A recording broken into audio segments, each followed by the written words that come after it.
Hey, Greg, we're live, Hey, man. how's everybody doing? Well, I'm doing good. How are you doing? Hey, I'm happy to be here, man. Yeah.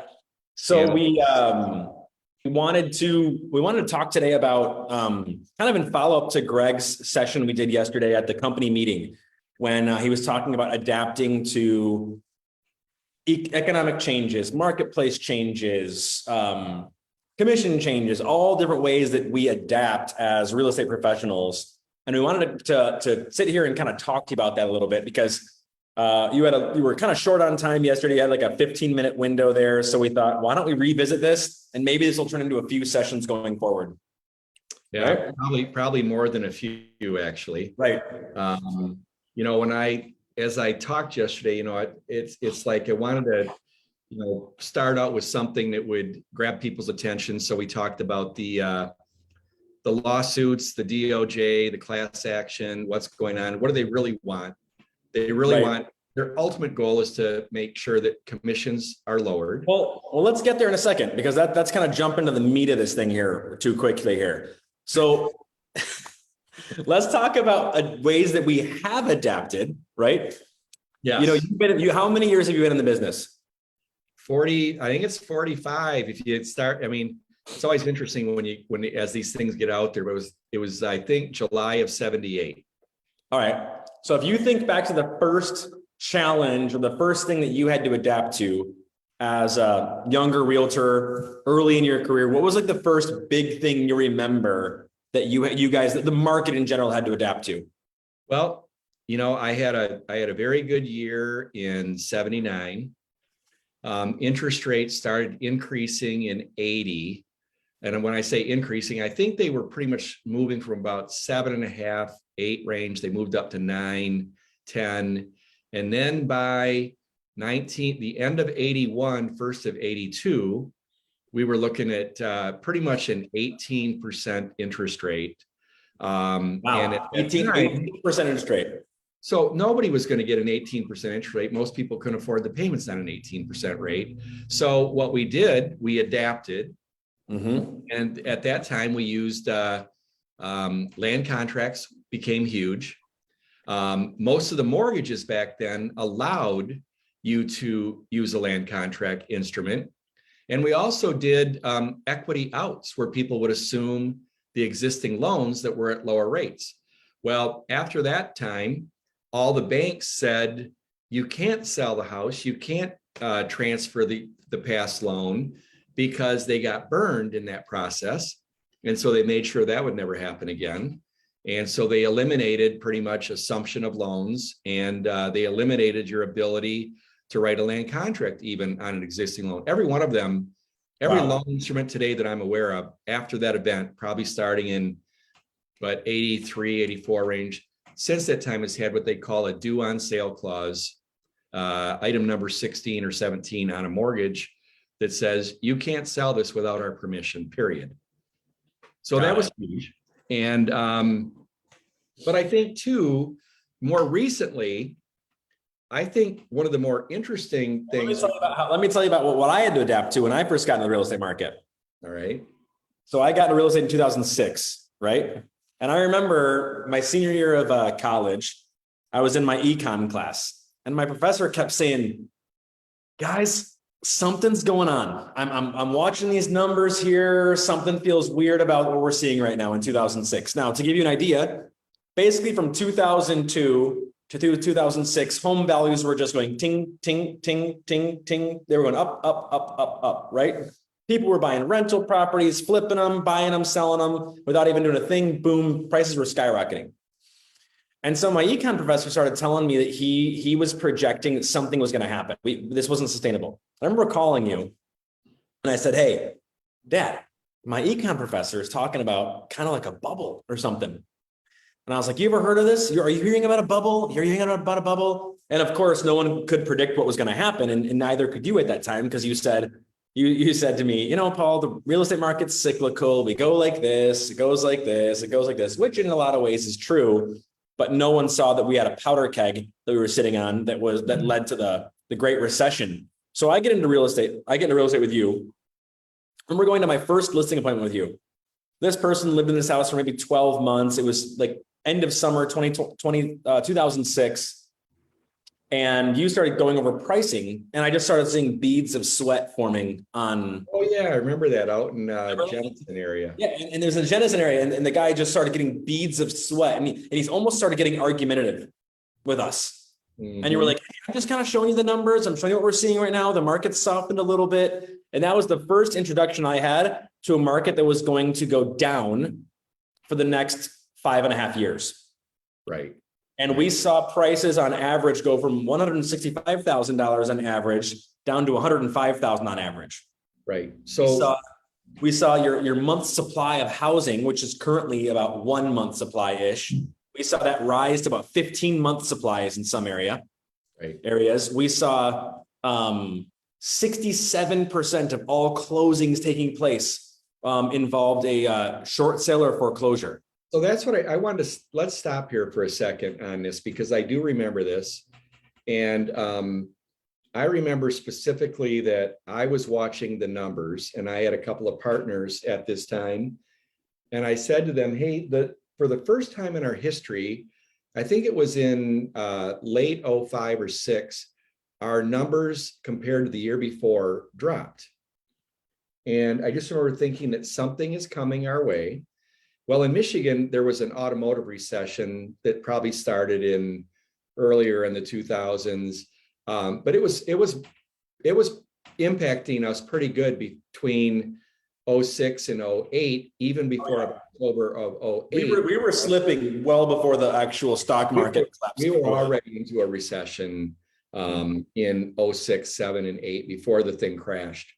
And but what I want us to talk about here is that watching the agents adapt, because at this time we had rules in all the associations how you had to handle things. Well, what we all learned at that time was that the banks who were losing their ever-loving pots of gold, so to speak, they were getting hammered.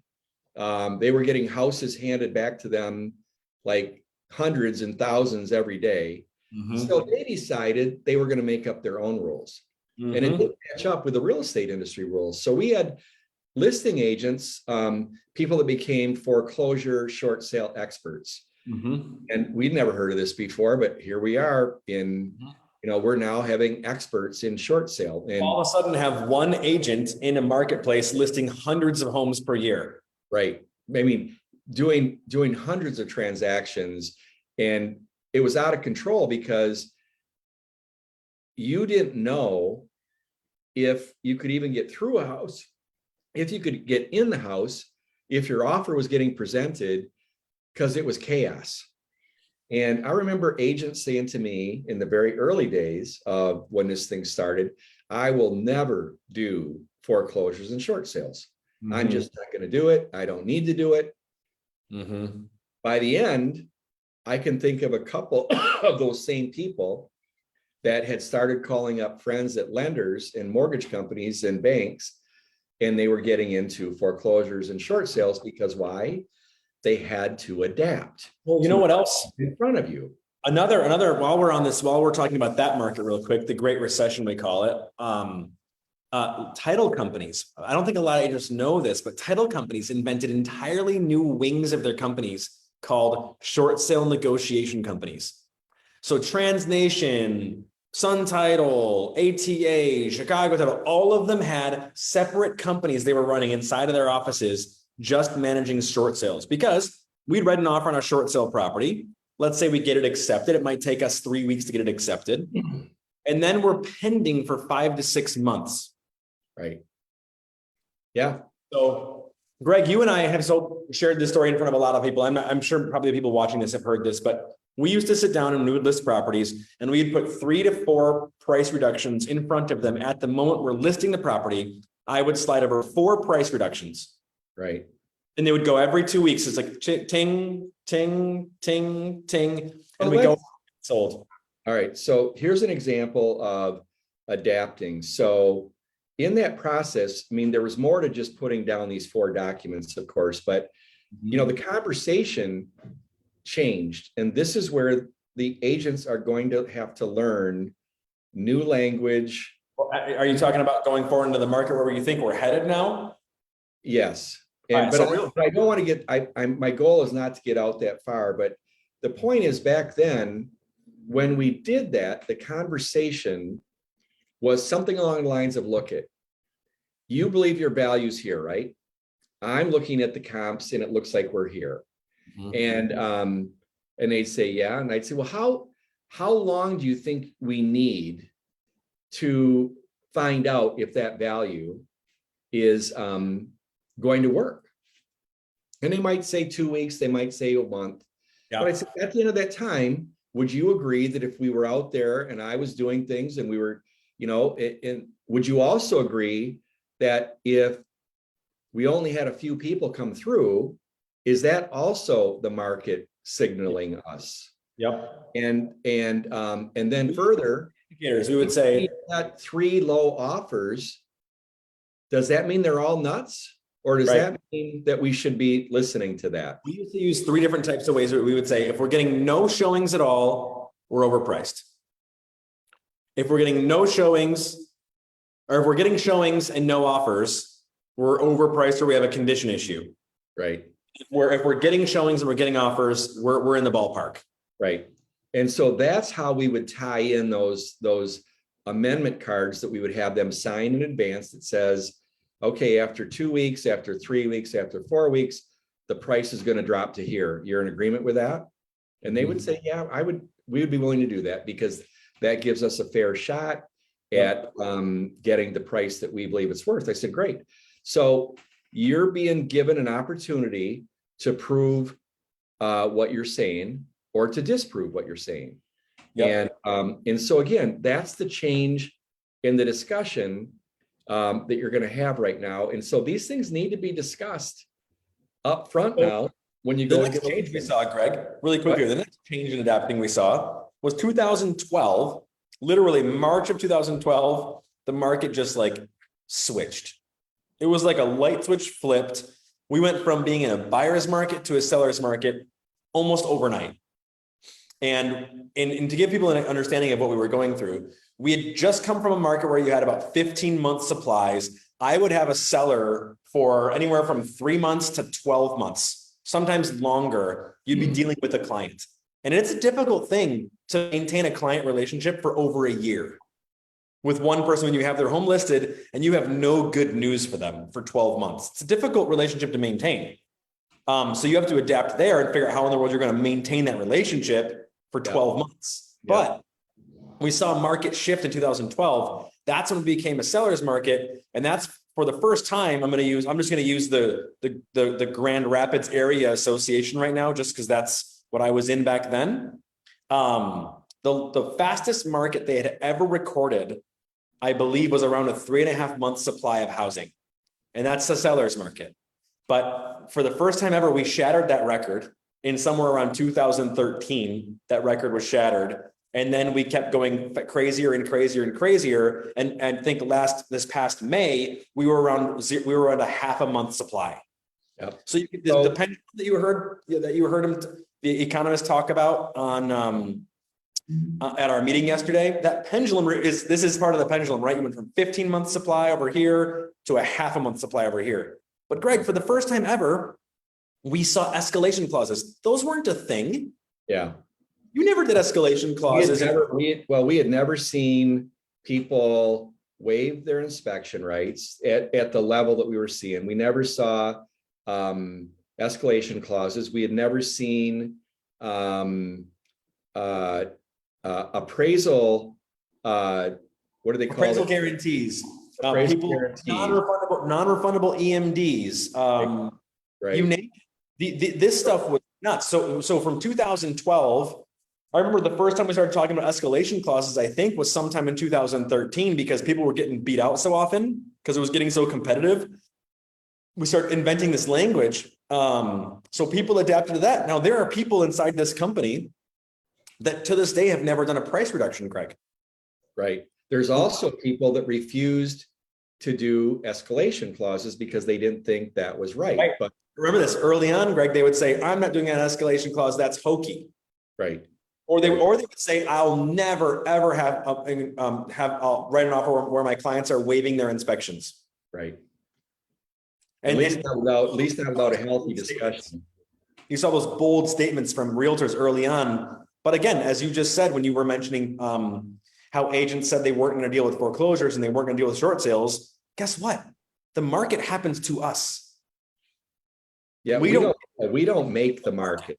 No, we don't make the market. The market happens to you. You know, if all of a sudden townhomes are popular around here, guess what we're all selling? Townhomes. So another thing, Paul, that we saw that the crash or that difficult time from 06 to 12 created. Prior to 06, we used to always do closings where the buyer would go in, the seller would sit out in the lobby, then the seller would come in, they'd switch places, and then they'd both go in and sit down. Well, oh man, there were a lot of people that were fighting this, and some wanted to have both parties, others didn't. But think about what happened. In 08, sellers were bringing checks to the closing. They were in tears. And I remember you saying to me in 10, hey, Dad, am I ever going to go to a closing where a seller is happy? Well, guess what? Sellers have been very happy for about 10 years in a row. For the first 5 years of my career, I don't think I ever saw a seller come to the closing table with a smile on their face. Yeah. Because I mean, if they weren't losing everything they had and they weren't going into foreclosure, having their credit decimated, they were pulling money out of their 401k to sell their house. They were coming they were taking their entire savings account, unloading it to get rid of their home, because these people were upside down. You know, if you bought a home for $200,000 in 2006, by 2009 or 10, your home was worth 120. So here's another thing that we learned. A lot of people unloaded their houses and gave the keys back at this time because they lost hope. Mm-hmm. And what you'll see is that if people lose hope, they kind of give up. Mm-hmm. And but the people that held on and were able to maintain and make their house payments, they were rewarded down the road, right? Yeah. And you know, anyone who bought a house in that period too was rewarded. I mean, there were people who bought a home in 2011 and they near tripled their home value in years, you know. And the people that bought in 05 and 06 initially felt really bad because the value of their home was down 25 to 50% by 2010 and 11. So today, as we move forward, you already sent me something today about the average home price in the US just dropped from what, 4 something down to 389. I don't think I sent you that, but that's somebody just sent it to me. And you know, so we are going to see this, and probably the number one reason is that buyers can only afford so much. And I was looking online today. I don't spend a lot of time looking at houses any longer, but I was online just paging through, and I noticed a lot of houses had on the market now for 30 days. I haven't seen that in a long time. Mm-hmm. I also saw something on the business channel this morning that the average home price sale was 104% of asking 3 months ago. Then it was 101%. And I think today the average is 98%. You know, historically, it's probably 93 to 96% of asking price is the average. So, I mean, to see an average sale price of 104% average. So I think that what people need to know about today's market, or the market we're leaving, right? That market we were in, this idea that you list a home and within 7 days, you got 15 offers to review and all of them are above asking price, and you're thinking that thing closed and everyone thinks you're a superstar, you're an absolute rock star because you got a great price on the home. I'm here to tell you that there were days when I was running open houses back in 2008, 9, 10, where I could have put a petting zoo in the front lawn and I would not have gotten a single person into the open house. I mean, I remember doing pumpkin giveaways. I was dropping off flyers. I was doing wine and cheese, cider and donuts. You name it, I've done it. And back then I could not get anyone into these houses, and it were months and months and months. Well, and another thing happened and changed at the same time. Every broker, every agent used to have a fairly significant budget for advertising in the newspaper. Oh man. And by the end of 2010, there was no seller asking or begging for the agent to spend money on an open house. This is an interesting one for realtors to consider, because you know that when this company was the size of, let's say this company was 200 realtors when the paper was big and everyone put ads in the paper, 5-star realtors collectively would put what, $550,000 into advertising into the Grand Rapids Press per year At a minimum. So I can tell you right now, collectively as an agent community, the press used to make us sign a commitment. They wouldn't bill us for it, but I think for their budgeting, they would want to know how many ads realtors were going to buy. It got as low as $10,000 was the contract we were signing per year to advertise in the paper. So agents used to spend 200 realtors used to spend $500,000 on ads, and now they don't have to spend that anymore. So in some way, this internet age, right, has saved realtors a ton of money in advertising expenses. However, I would surmise that most agents who are building businesses have now reallocated those monies, right, and are being spent on social media. As they should, right? As they should, building their businesses. But all right, so now we're experiencing more change, right? We're definitely walking into it. I mean, 2:15 today, the Federal Reserve chair is going to come out. They're all expecting a 75 basis point rise. And when you say 75 basis points, so people know what that means, because not everyone lives in the world of, money and finance. That means basically 0.75%. That's kind of what it means. However, the other thing you have to realize is, and I'm not savvy enough to understand all this, but the Federal Reserve 10-year T-bill is typically what 30-year mortgages are built off of that. So right now, that thing was for several years, the 10-year T-bill was about 1.6, 1.7. Today, this morning, I think it was at 3.5, which is double, right? Well, guess what? Guess where interest rates are? They're about double, right? They've gone from 3 to 6. There's plenty of people right now that are the doves who think that rates are going to come back down because they don't think the Federal Reserve wants to raise it up and cause a deep recession. There's others that think that he doesn't have a chance, or he doesn't have a choice. He has to raise.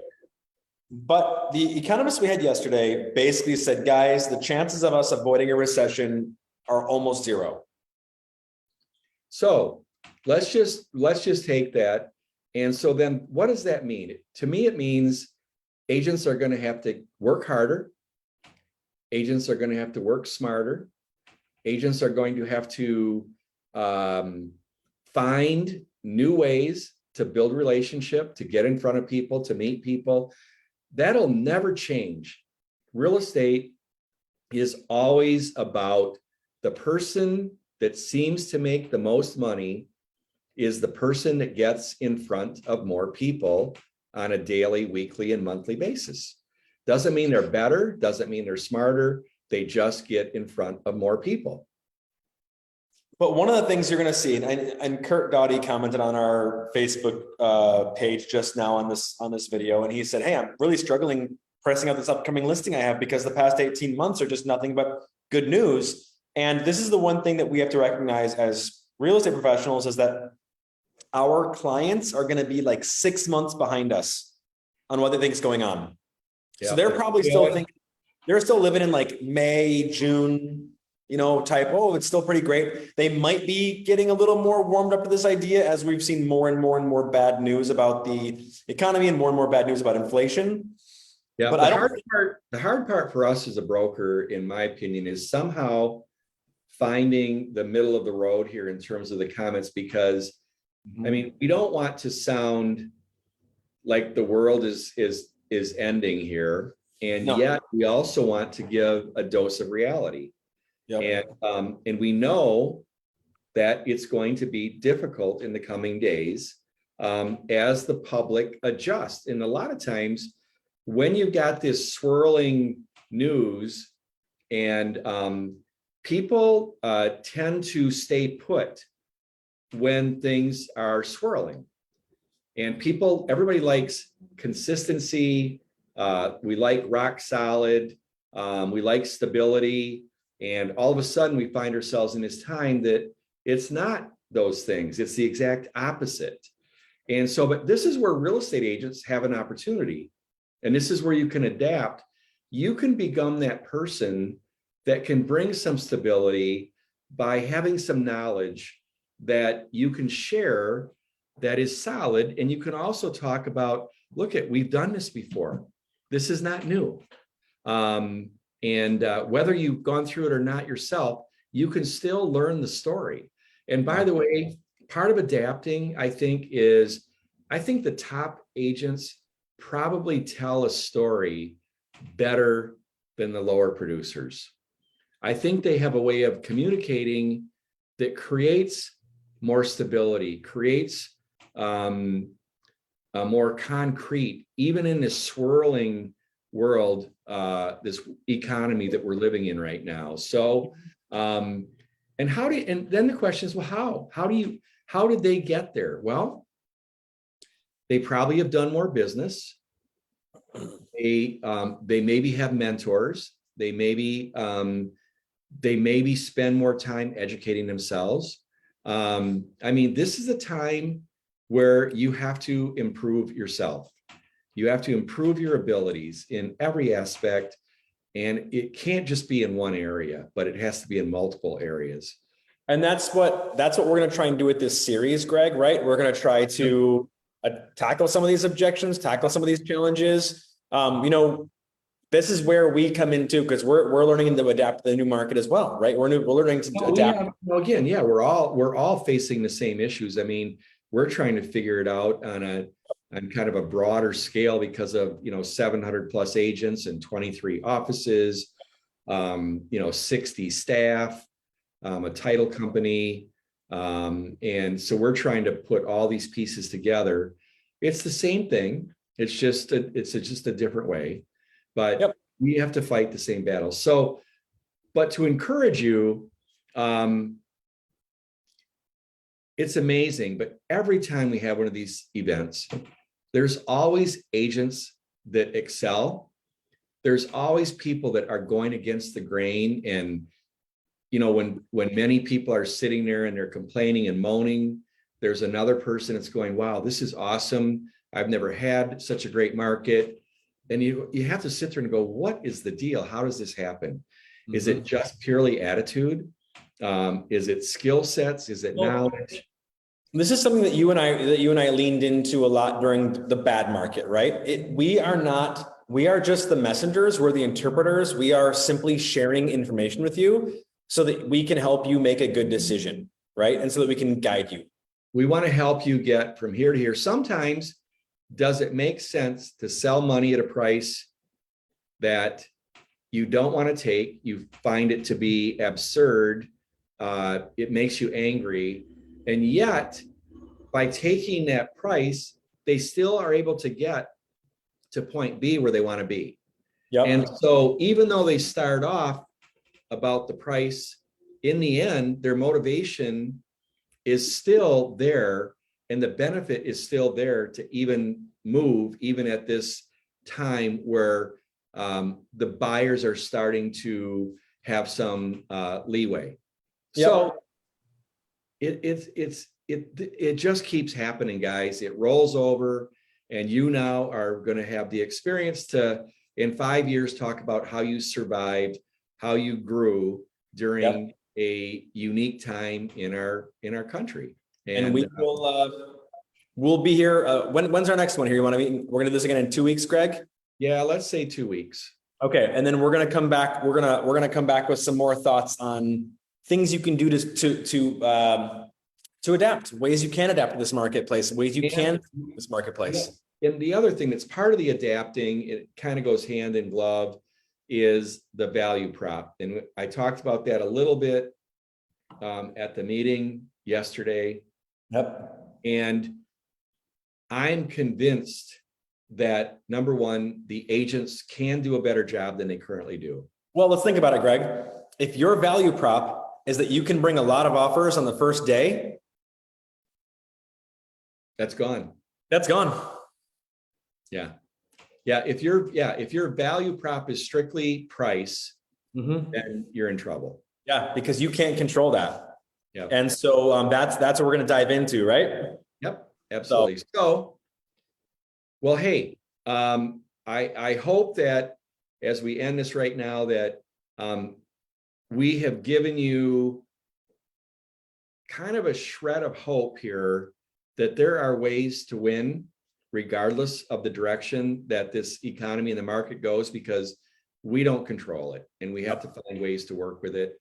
And ultimately, that's what we want to share in the coming days and weeks is how to think, how to consider, how to move, how to adapt.